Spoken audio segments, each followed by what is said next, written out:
Alhamdulillah, ramai telah menggunakan khidmat kami dan memberi kepercayaan untuk mengendalikan setiap urusan hartanah seperti Persaraan, khususnya untuk mereka yang berumur 55 tahun ke atas. Melabur dan memasuki pasaran hartanah privat. Penceraian, mengendalikan urusan perumahan yang kompleks. Naik taraf sering berlaku kerana bertambahnya anggota keluarga anda. dah tentu semua ini takkan berlaku tanpa perundingan dan yang paling penting tiada obligasi. Sekali lagi, terima kasih kepada anda semua. Awak bila pula? Selamat menonton ya guys.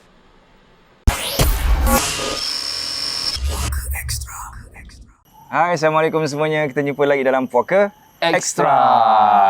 Okey. Diharapkan anda semua sihat sejahtera, hendaknya dengan keluarga di hujung minggu ni. Yang belum makan tengah hari, jangan lupa ambil makan tengah hari tau. Yang mungkin lepas ni nak tengok, lepas tu nak pergi keluar makan restoran semua dengan keluarga kan. Nak sambut apa, ada wedding anniversary lah, nak pergi ke laut, apa tu, celebrate birthday lah. Jalan-jalan. Selamat kami Hari ucapkan. Hari Raya. Kami dari tim Puaka mengucapkan selamatlah kepada semua yang menyambut hari yang terbaik untuk anda semua. Betul, betul. Alhamdulillah. Thank you untuk support, share, like kita punya channel ni semua kan. So, inilah mudah-mudahan ada manfaatnya. Dan kalau yang belum subscribe tu, sila subscribe Susu TVC channel.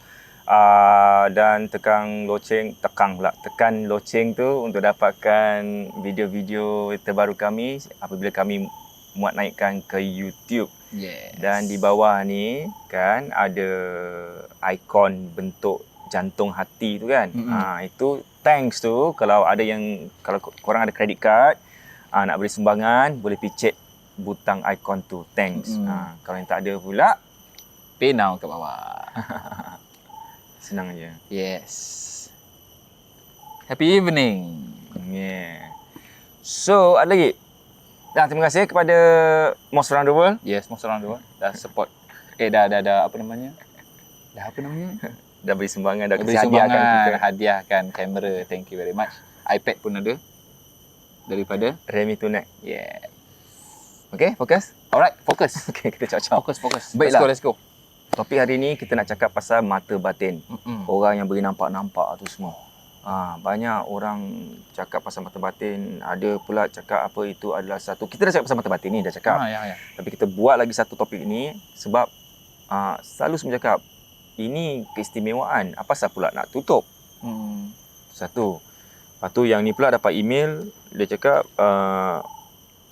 saya tahu seseorang yang mempunyai mata batin. Adakah dia harus berubat manakala rakan-rakan Nabi pun seperti kami yang boleh melihat makhluk lain?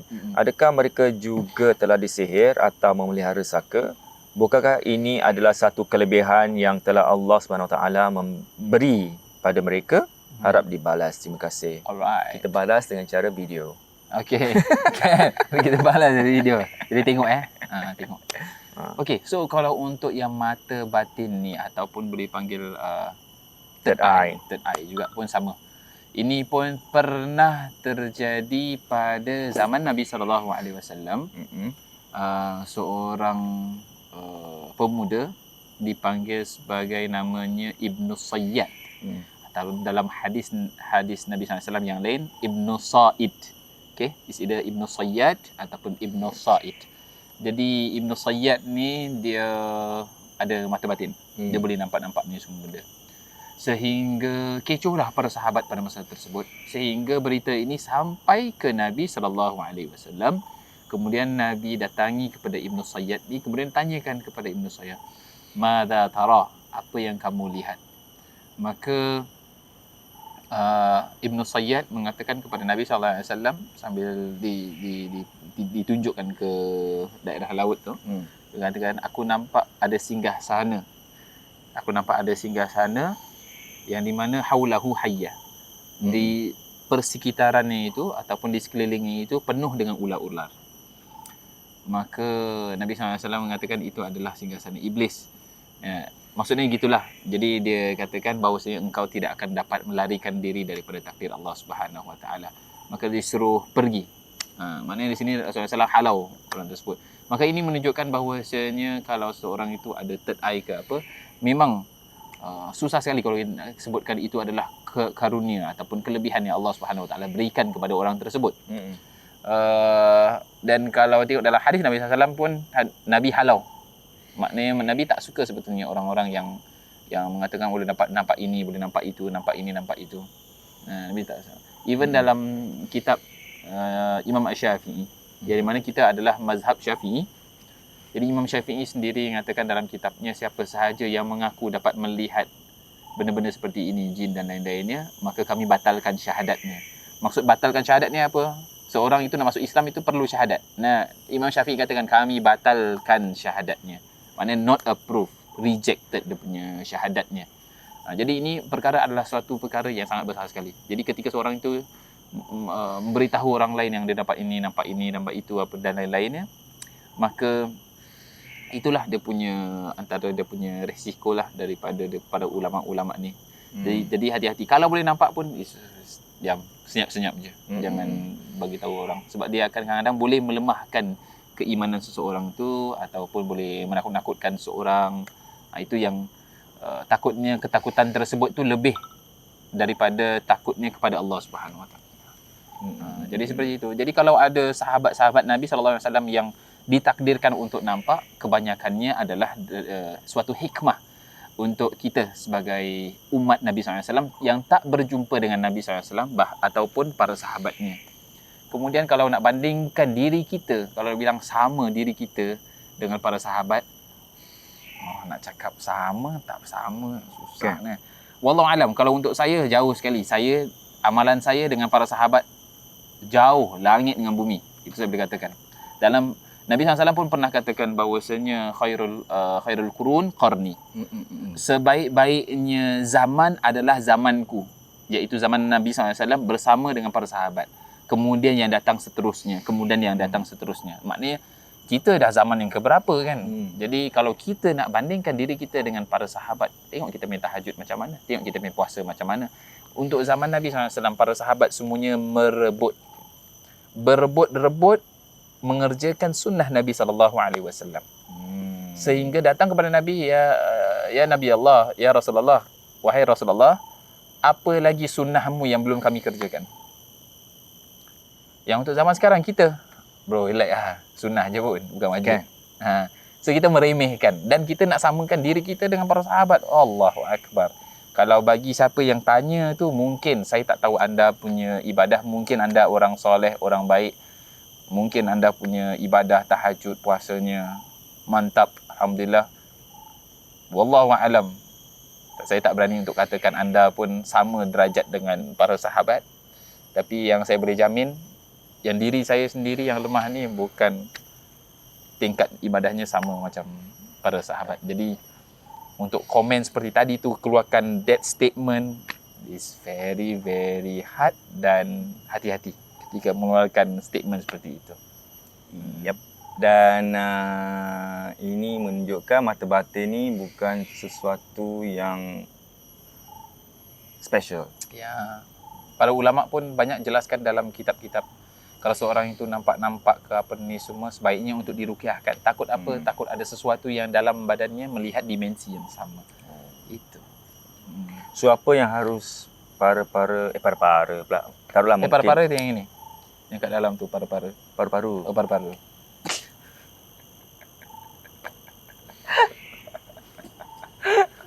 Janganlah tunjuk macam ni kat orang ramai. Yang kita-kita okey Ustaz.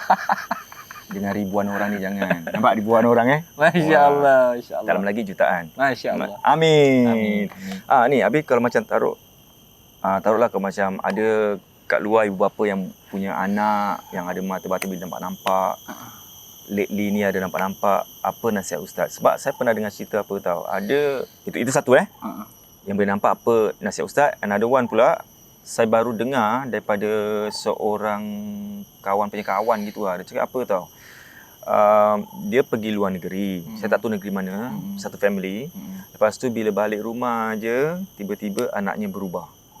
Berubah slowly, perlahan, tahap demi tahap, di mana anak dia akan berbuat sendiri.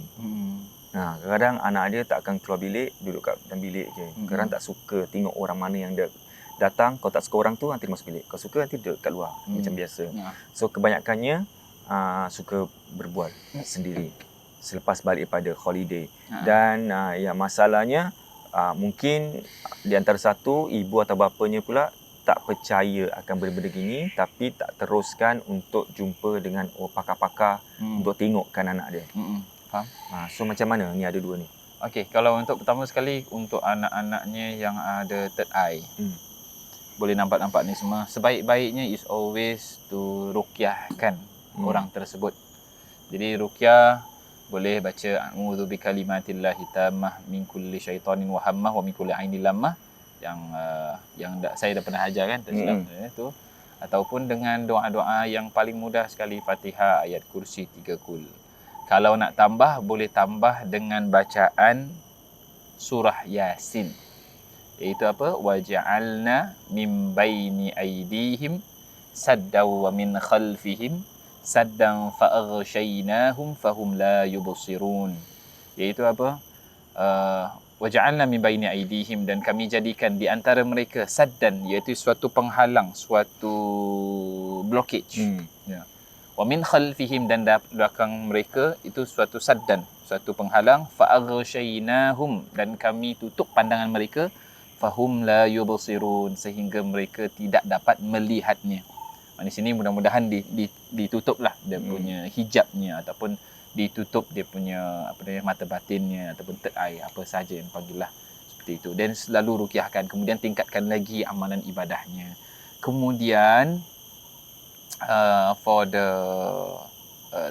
second punya masalah macam tadi, it's always best to also seek daripada both help, which is daripada ruqyah, dan satu lagi daripada mental health. So kalau untuk mental health pun main peranan sangat penting. Sebab apa? Untuk siapa sahaja mungkin ada depression ataupun ada bipolar dan lain-lainnya, dia ada kemungkinan anak tersebut ataupun orang tersebut adanya halusinasi.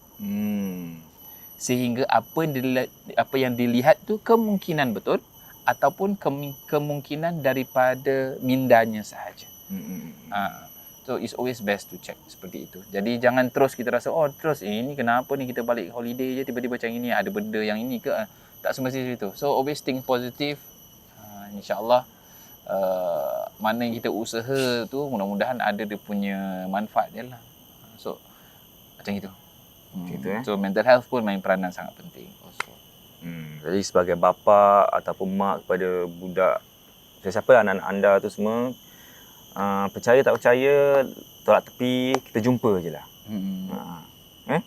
Demi kesembuhan anak kan, kita nak anak kita macam mana. Ini kan termasuk daripada ikhtiar. Betul. Jangan kerana ego anda tu anak awak yang merana. Kalau boleh jangan. Dan kalau boleh tanya-tanyalah kawan-kawan, mana tahu kan, anak aku macam gini, macam mana Jangan diamkan je, bersuara. Jangan tak payah rasa malu-malu bila bab gini kena buatlah, ada saka lah, ada apa. Kita jangan rasa malu. Dah zaman rasa malu-malu dah tak ada. Betul. Macam mana nak cakap ada malu, tapi korang ni kadang-kadang buat kerja yang mendatangkan malu, boleh buat. Tapi benda gini untuk kebaikan diri sendiri, malu pula nak bertanya. Nampak tak bila kita malu berpada-pada. Malu pada tempatnya. Betul. Jadi tunjukkan ke tak boleh, itu lain. Kalau boleh jangan malu-malu, okey? So kalau ada sakit mistik ni semua, kalau ada sesuatu pergi jumpa kawan, bersuara, tak kisah. Yang penting awak sihat. Kita pedulikan kata orang ni semua. So itu pasal mata batin. Ada pula yang kat sini, dah habis ada lagi? Silakan. Okey. Ada pula ni katanya dia percaya akan makhluk-makhluk halus ni semua yang senantiasa kelilingan kita. Tapi dulu dia ada rasa macam dia boleh rasa negative energy yang negatif, tapi dia buat bodoh. Kan? Tapi bila dah kahwin ni pula, bila dapat rasa negative energy terjadi pada isterinya, barulah dia percaya bahawa apa yang dia rasa tu macam memberikan tanda-tanda yang okey ni akan berlaku, okey kau dapat firasat sekian. So sekarang firasat ataupun bukan firasat, rasa apa? Rasa energy, kalau bukan firasat dah lain more to ini tau. Itu dah more to gangguan juga. Gangguan. Gangguan yang lain berbentuk biasanya jin asap ataupun saka. Itu kita buat topik Firasat lain yang kuat. Kita buat Biasanya seperti itu. topik lain firasat. Boleh. Nampak ada garuk tangan macam ni. Garuk ke sini, garuk. Oh, begitu. So saya nak tahu whether is it normal untuk dapatkan this negative energy or saya perlu dirawat. Sebab kerap sangat bila dapat energi-energi gini. Ya. Jadi saya rasa dia pun tahu jawapan dia actually. Bila dia tanya seperti itu kan. So saya rasa anda pun tahu jawapannya. Maknanya bukan perkara yang biasa pun. Kalau biasa, kita akan nampak semua orang akan tanya. Seperti itu. Tapi kalau sikit-sikit orang tanya, maknanya bukan hal yang biasa yang ada pada orang lain. Jadi untuk rasa-rasa ni dia sebetulnya wallahu a'lam apakah susah kalau nak cakap daripada Allah Subhanahu, of course daripada Allah Subhanahu Wa Taala, tapi apakah ia suatu kelebihan wallahu a'lam, saya tak boleh katakan. Tapi kalau Allah nak berikan, saya pun tak boleh menafikan sebab itu saya melanggar takdir Allah Subhanahu Wa Taala. Tapi biasanya based on saya punya experience, orang yang biasanya ada gangguan ataupun pernah ada gangguan, badannya akan sensitif. Biasanya seperti itu. Biasanya, tak semua biasanya seperti itu. Jadi it's always best to check. Dan check untuk ruqyah ni, dia bukan you kena panggil ustaz untuk ruqyah. You can do yourself. Saya ajarkan cara dia nak ruqyah, self ruqyah paling simple. Dia ada 3 step. Step yang pertama adalah kita niatkan untuk ruqyah diri sendiri. Step yang kedua, letakkan tangan kanan di dada, tangan kiri letakkan di perut. Kemudian step yang ketiga, bacakan Fatihah, ayat kursi dan 3 kul secara terus menerus. Boleh 1 set, boleh 3 set, boleh 7 set. Up to you, tak ada masalah. Sambil baca, sambil digosok-gosokkan seperti ini. Dan di akhirnya itu, last kali, dah habis tu 3 set ke 7 set ke apa, tarik ke atas. Bismillahirrahmanirrahim. Bismillahirrahmanirrahim. Bismillahirrahmanirrahim. Bismillahirrahmanirrahim. Tapi ini kena-kena lah, kena-kena badan. Tarik ke atas. Bismillahirrahmanirrahim. Gitu. Kita tak boleh kena badan sebab ada mikrofon. Ya. So itulah self ruqyah. So kalau anda rasa nauseous, anda rasa nak pingsan, anda rasa gemetar, rasa macam muntah ke ataupun sesuatu yang bergerak kat dalam tiba-tiba ke, shaking ke, panas ke apa, means there's something wrong with you. Gitu. So try buat yang itu dulu. Bila nak buat pun kalau boleh ada orang di sekeliling anda untuk tolong. Takut mungkin kalau pingsan sekali, kalau awak jatuh kepala kena meja, habis dah. Dah jadi panggil mat meja. Kan? Nanti jangan salahkan, habis ustaz ajar macam gitu, tapi jangan salahkan sesiapa. Takut orang cakap, habis tak bagi tahu. Jangan ni kita bagi tahu. Sebelum buat, make sure orang ada. So, kalau misalnya dia dah rasa pening-pening dan muntah-muntah, kira datang tanda tu dah ada, dia harus pergi jumpa peruqyah. Kalau nak jumpa, boleh. Kalau tak nak jumpa pun boleh. Buat ruqyah macam tadi je. Every day have to do. Dan ibadahnya tambah, dan mandian dengan air bidara, pakai kasturi, kijang ataupun any kasturi pun boleh. Dan also bacaan surah Al-Baqarah, dan selalu ruqyahkan rumahnya. So it's the best. Makanan jaga, makan habatus sauda, makan madu, semua. Ya, makan benda-benda sihat. Kalau pakai balm. Kan? Okey, yang penting perbetulkan ibadah kita. Kalau kita yang belum kata orang tu lopong-lopong solatnya sekejap tak solatnya. Kita rajin-rajinkan, mula-mulakan diri, perbaiki diri. It's okay. Kadang nanti orang cakap kalau main game setengah jam, 1 jam boleh. Nanti solat 5 minit nanti orang cakap tak boleh kan, macam dari situ kita boleh nilai lah apa yang salah kat kita ni. Asal awak jangan checking kat belakang. Tak, tengok je. Kita ni lain sikit hari ni, selalu kita pergi tempat pantai-pantai. Lepas tu kita buat ke ekstra ni tempat. Siapa yang gatal pergi tempat ni? Inilah dia. Tunjukkan. Inilah yang paling gatal. Siang-siang hari buat podcast. Saya seram nyamuk je. Tapi alhamdulillah, it's good. Kalau siapa nak, tu dah satu kena gigit. Kalau siapa nak itu saja? Itu saja. Pasal mata batin ni semua? Itu saja. Okey. Kalau boleh, siapa yang ada mata batin, lekal-lekallah jumpa peruqyah. Bagaimana pula dengan orang yang selalu bila dah pergi jumpa ustaz dia cakap orang dah berubat tapi tetap ada lagi. Ruqyahkan diri sendiri. Tingkatkan lagi amalan. Puasa Isnin Ya. Khamis. Jaga pemakanan. Ni semua. Jaga hati. Itu Sentiasa buat sampai baik. Jangan tak boleh, tak apa, biarkanlah. Jangan. Sentiasa buat, jangan putus asa. Itu dugaan apa untuk anda? Apa? Cubaan. Apa? Dugaan. A test for you. Okey, itu saja untuk episod macam cepat tak? Betul ke? Okey lah. Okey.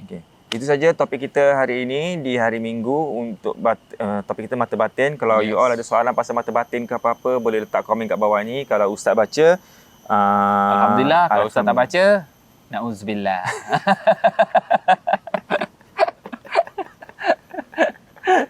apa pun letak je kat situ. Mungkin ada orang yang adalah admin ke, kau nampak, dia akan screen grab, dia akan bagi tahu kita.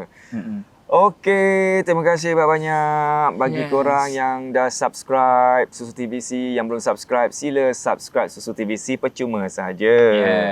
Dan boleh langsung ke Susu TVC. Dah boleh tekan butang loceng tu untuk dapatkan notification bila kita upload video-video baru. So itulah, jangan lupa follow kita punya IG, kita punya TikTok, kita punya Facebook. Follow. And kalau nak beli merch macam gini kan, polo tee dengan ada tulisan puaka sini ataupun puaka ekstra ni. Puaka ekstra tak ada, ke puaka sahaja. Tak ada, puaka saja. So puaka sahaja, boleh langsung ke puakasg.com. Boleh support kita lah, insyaAllah. Bagi yang dah order mungkin terlambat, dah macam berapa minggu tak dapat, minta maaf. Kita tengah tunggu supply juga, kadang supply pun belum dapat. Tapi kalau misalnya supply tu lambat juga, kita akan pulangkan duit anda semua. Sebab kita tak nak orang tunggu-tunggu. Tapi kalau Mas An cakap pasal tunggu-tunggu ni semua kan, jangan tunggu-tunggu lagi. Jom cepat ikut dengan kita pergi KL 21 sampai 23 hari bulan Oktober. Kita pergi jalan-jalan kat sana, kita pergi makan-makan, masuk macam rumah-rumah hantu ke apa benda semualah. Yes. Nanti orang salah faham Ustaz ni. Dia masuk rumah hantu biasa pergi apa? Ghost hunting ah. Ini bukan ghost hunting. Dia macam main escape room, tapi escape room bertemakan hantu. Dia macam main game. So, you masuk, you pandai lah cari keluar. Kalau terpakit, apa, saya tak jamin. Macam tu. Ada lagi yang kita tinggal? Kau nak beri sumbangan dah Dah. Kau nak sumbangkan Sponsor lagu? Pun dah. Apa? Sumbang apa? Sumbangkan lagu. Sumbangan lagu Tak apalah. Sponsor semua dah. Terima kasih kepada semua. Terima kasih. Okay. InsyaAllah. Yalah, itu sajalah. Terima kasih kepada you all semua, kan teman kita pada hari Minggu ni. Yes. Kalau nak macam gini, komen lagi kat bawah. Kita yang penat yang komen, kita yang jalan-jalan. Jalan-jalan tak tahu mana lagi nak jalan. Tapi korang nak sponsor kita punya meal ke kat luar ke apa-apa, silakanlah. Tak ada masalah. Kesian hidup kita. Sian, asyik sponsor je. Allahuakbar. Apa-apa pun, kita jumpa minggu hadapan dalam Puaka Ekstra. Bye-bye. Jaga diri. Waalaikumsalam. Cabut.